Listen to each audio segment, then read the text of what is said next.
One good way of learning ethics, morality, and law and their interrelationships would be to consider cases and to look at things from different perspectives and to choose a couple of concepts from morality, law, and ethics, and then try to see how they play in particular situations. And that's what we'll be doing to supplement the actual lecture on ethics and law.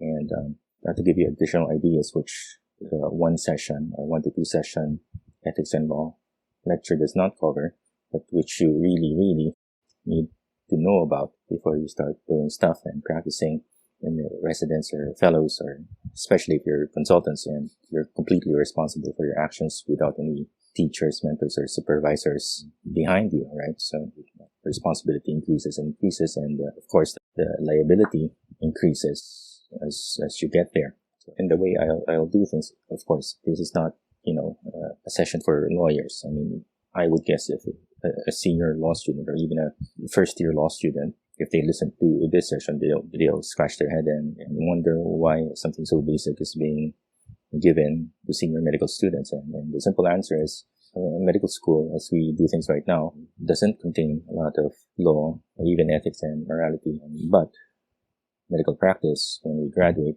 this problem can be so glaring when you start taking on more and more responsibilities, and the patients you're taking care of present with more and more complicated disease processes, especially those with life-threatening or terminal illnesses or diseases. Then you realize that law, ethics, and morality are very important.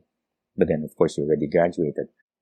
You have to start somewhere, and you have to start with the basics. Unfortunately, there's not a lot of basics that went into your early years of medical school. There's not a lot that we can remember because we are constantly bombarded with other stuff, right? And of course, I'm not a lawyer, so the idea is not to make you know the details about the legal part, but just to help you understand some of the really basic ethical, moral, and legal concepts or considerations, ethical, legal, and moral considerations when you look at particular situations and cases.